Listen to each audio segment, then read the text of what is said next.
Good afternoon. Welcome to Convo today, February the 10th. Today we're going to celebrate music education, and specifically music education here at Western. We're very fortunate to be supported through our College of Fine Arts with the Pioneer Music Education Symposium. And today is the second of this three-day event. Yesterday we spent the day in the world of music education with two icons in our profession, Cheryl and Richard Floyd from Austin, Texas. Today our students are going to bring to everyone the importance of music education in their lives and the teachers that have made a difference and have made an impact on their lives. Then they're going to be performing for you. We have this mantra in music education, and that is, the best performers are the best teachers. And I think you're going to see evidence of that in just a few moments. Tomorrow we'll conclude our symposium with a guest from Professor Mary Kozman, a string pedagogue and an icon in string music education, Karen Hendricks. But back to today. In the music education field here, our motto is we're in the people business and we're in the music business, as in all people and all music. Here at Western, we really aim to include everyone and all music. As music teachers, we have an opportunity through extended years to make strong connections with our students. Many of our music teachers teach the same students for 4 years in high school. Some of them will graduate from Western and they'll teach middle and high school, the same students for 6 years. The connections that are made with these students are life-changing connections. Music is so much more than notes. It's a community. We have quite the music education community here at Western, and it's a direct result of the outstanding students involved in our program. I have a very short story to share with you, and it's I believe it illustrates very clearly the impact you as a music teacher will have on your students. This is an email that I received a few weeks ago, completely out of the blue. Hello, I hope you can remember me. I played the alto saxophone for you at Pickens County Middle School from 2003 to 2005. And she contacted me now. Yes, I still love music, thanks to you. Long story short, I finally invested in a digital piano a few days ago. And what has happened? Floods of memories. Your instruction, the smell of the band room, smell of reeds, a world where the mystery of change and being human was less mysterious. The feeling that I experienced from you and from being a part of the school band is with me now and has been completely inspired. And she goes on to talk about the effects being a music teacher has had on her in her life. And this is what our students, we hope, will step out and inspire in their students. The world is changing quickly. Preparation for success means being flexible and being creative. Teachers are embracing the new and the unknown in ways we have never done before. Students need music now more than ever. I cannot think of a more important time to be a music educator. So here comes our first performance. Thank you all for tuning in today.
Hello everyone, my name is Jared Jagat. If you do not already know me, I'm a third-year music education major, and I am in the trumpet studio. I wanted to share with you all about my experience with music and becoming a music education major. When I was growing up, there was a lot of inconsistencies. I grew up the youngest out of 6 kids, so guess who was the one being dragged around to all the siblings' events? I spent almost every day at one of my siblings' athletic practices after school. My family's life changed when my dad suffered major strokes that was unfortunately put him in a wheelchair. I was 8 at the time when it happened, and visiting my dad in the hospital was another thing to do after school. Due to my dad's stroke, I switched schools in the 4th grade, so I had to leave my childhood friends and start a new life at my new school. When I was in my school's band program, I had 6 different band directors. It was almost like I had a new band director every year. Throughout all of these inconsistencies, it made growing up difficult and challenging. It was hard to make friends, be happy, and frankly, be myself.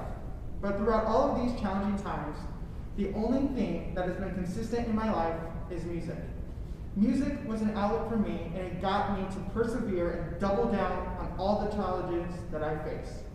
During my childhood, my dad would play Broadway musical soundtracks to his oversized Boise stereo. Wicked and The Lion King were the top musicals that were being played. I imagined that I could be the next Simba. My mom, sister, and I always competed in a musical game. We would take turns playing hit songs from the 1960s, the 1990s, and the other 2 would compete to guess the most songs right. By playing this game, I gained a love for Elton John and Aretha Franklin's music. My dad taught us to be die-hard Michigan State fans, so of course, MSU sports was on the TV all the time. When we watched football and basketball games, my family would pay attention to the game, but I was more interested in the band. I always listened for the band and see if they would be on TV. This was my hook to be in 6th grade band. Essential elements number 132, school spirit, or also known as On Wisconsin, the University of Wisconsin Badger fight song. 6th grade Jared was amazed that he could play a college's fight song on his trumpet and thought maybe he could play in a college band someday. Fast forward to freshman year of my high school, I played in an international band and made friends and memories that I would not have made if I was not in band. The joy and happiness I experienced on that trip made me realize, yep, music is the career path for me. That experience made me believe that I want to be able to provide experiences for young people just like me. A kid that was having a hard time making friends, finding joy, and being happy would be able to find that in band. So by sophomore year of high school, I knew becoming a music educator was my life passion. Now fast forward to the fall of 2018, and I'm at Western. I decided to be a Bronco and study music education, and since then, my life has changed so much. I have found my best friends here, and I have learned so much about how I am going to be a music teacher. Then, March 2020 came in the beginning of the pandemic, which brought on so many challenges and another inconsistency.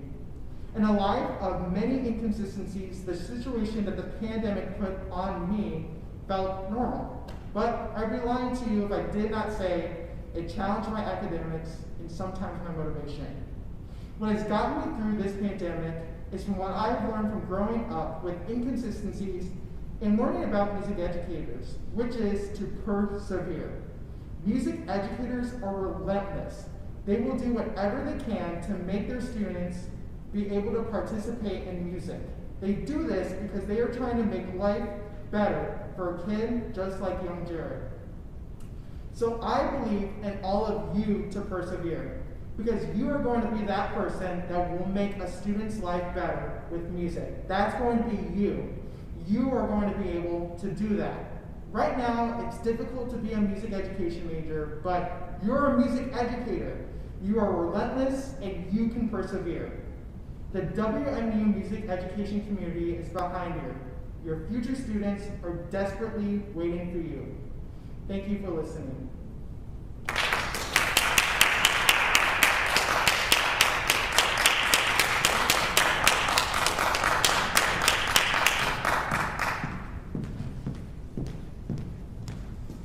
Hello everyone, my name is Carrie Harger. I am a 3rd year music education major here at Western, and I'm in the trombone studio. And I could say this is what I've always wanted to do, but that's not always true. When I think about when I decided I wanted to be here, I think about when I was a junior in high school back in Mason, Michigan, 20 minutes south of Lansing. And I was in the parking lot of the McDonald's that my sister and then I worked at with my best friend Madison, still my best friend. And she was like, well, where do you want to go? What do you want to do? And I was like, well, I don't know. And she was like, well, what do you like to do right now? And I said, well, band, well, music. I always liked to sing in the car. I've always wanted to play trombone. And she was like, well, then do that. And I was like, okay. And it was a lot harder than just that. I don't know how important it is in the grand scheme of things, but I think it's important to recognize that I auditioned 3 times into the School of Music and was unsuccessful each time. And then afterwards, my teacher, Dr. Wolfenbarger, gave me an opportunity where he gave me lessons that semester. It was spring of 2018, and he gave me that chance. And now here I am today, and it was difficult, and I guess that's just a main point that I say in being a music educator, just like what Jared was saying, is that we just have to persevere. And it's not even just in our personal stripes, it's like when we see ourselves in front of a bunch of 6th graders that don't know how to play clarinet yet. That's another one I definitely see myself doing.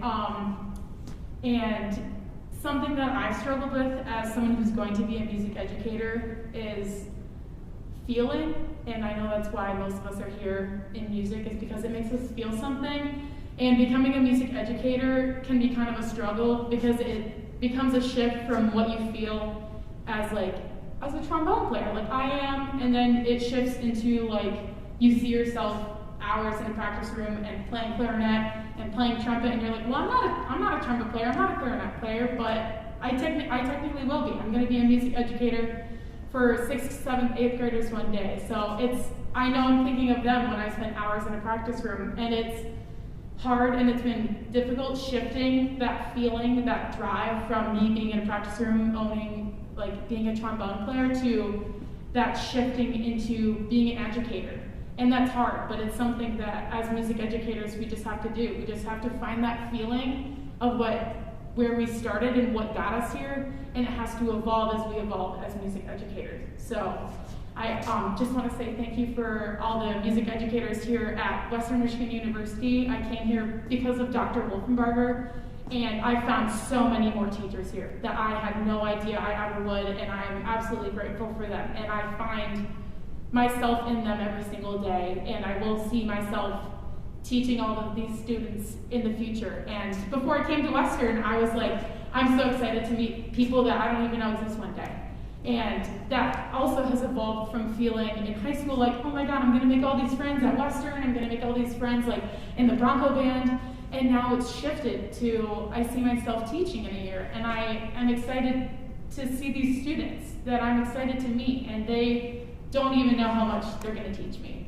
And they're out there right now learning the clarinet and the trumpet, and I'm very excited to meet them one day. And I just want to say thank you for everybody listening, and thank you for the music educators here at Western Michigan University. Thank you.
Good afternoon, everyone.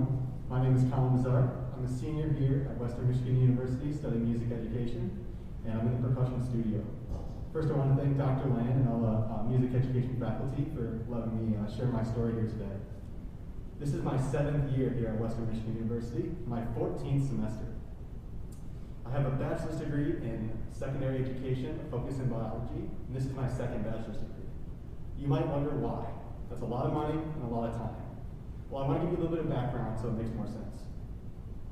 In 2012, I graduated high school, and I asked my band director, could you listen to this piece that I'm preparing for an audition and let me know what you think about it?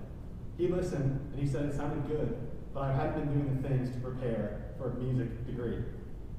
When I auditioned in 2012, I did not make it.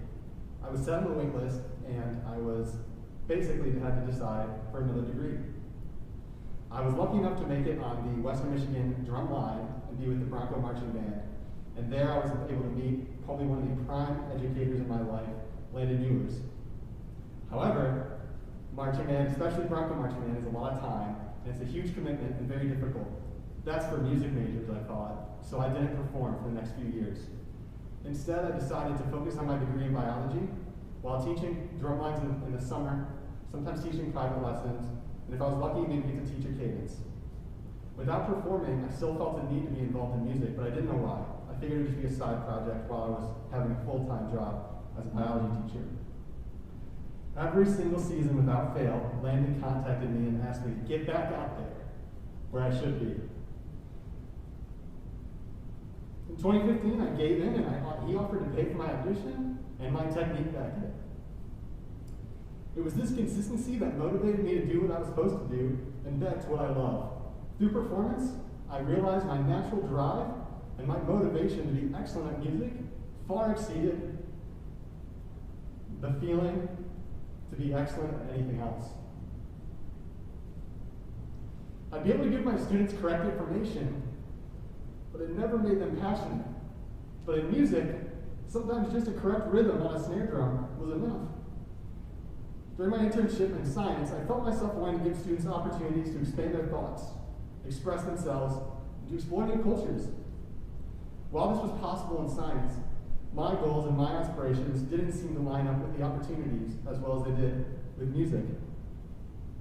After my internship, I was looking for a job in biology, and I couldn't find one. I taught at the DLR, the Designated Learning Resource Room, at Portage Northern High School, and there I was given an opportunity by the band director, Josh Bartz, to teach their percussion program. He saw a chance, and he risked it. The resource was made available for me to incept a new indoor drum line. This was the first time for them. And this led to taiko drum workshops by local experts, hand drum master classes, and even drum set clinics. These opportunities actually changed some students' pathways. Some are here studying music therapy now. Some changed from saxophone to percussion and want to join their drum corps. These are things that made real, important changes in their lives, and I was working part-time. For years, there have been talks at the school about expanding the staff in the band room. As the percussion program began building and growing, it became clear that someone needed to be ready to take on that position. What we needed was a skilled music educator to take that role.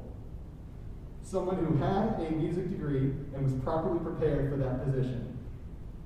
So I decided to pursue a music education degree here at Western Michigan to chase those memories and to chase those experiences that I was able to give my students so I can give them more. I'm happy to say I'm now under the direction of my life's current most influential educators and my future colleagues. I was in the right place at the right time with the right mindset. Thank you.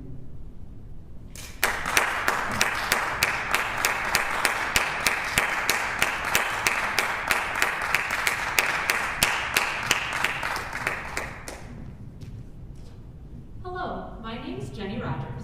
I'm a third-year music education major. I play the clarinet, and I'm originally from Bad Axe, Michigan. Ever since I was little, my dad predicted that I was going to be a music teacher. And ever since I was little, I thought that was crazy. I was going to be an aerospace engineer, a rocket scientist, or if he wanted me to be a teacher so badly, I guess I'd be an English teacher or something like that.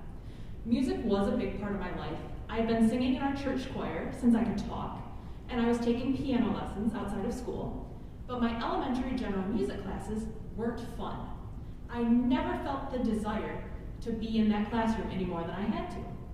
In my young mind, why would I want to be a teacher who just bores their students to death and makes music not fun? Then I got to join band in 5th grade. I only joined because all of my friends were doing it and I got to miss part of my morning classes. I then got to join choir in 6th grade. And I guess I had fun in both of those classes, but I still never felt that drive that I did for church choir or piano lessons or anything else like that. I still wanted to be an engineer. It just seemed more interesting to me.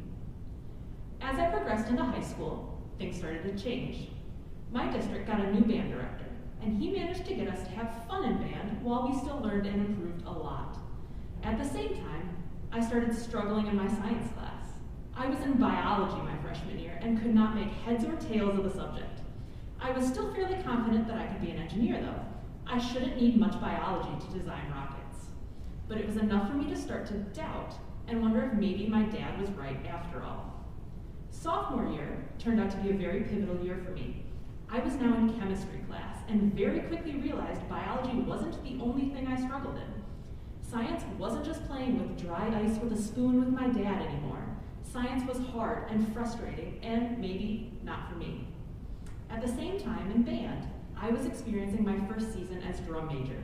I was loving getting to conduct my band and work with them and teach them. I remember one specific day on our rehearsal field where I was conducting through These Boots Are Made for Walking, and I was just having the time of my life. And that's when it hit me. I could do this for the rest of my life. I didn't have to spend my future trudging through numbers and equations and formulas. I could work with kids, who I think are some of the greatest people in the world. I could make music every single day. I could help other people feel the same way about music that I did. I never want kids to be as apathetic about school music as I did growing up. The same passion I felt at the end of high school, I want kids to have that their whole lives. Now, I'm set up to be in a position to be able to guide students to those experiences and that love. I'm on a path to spend the rest of my life making a difference.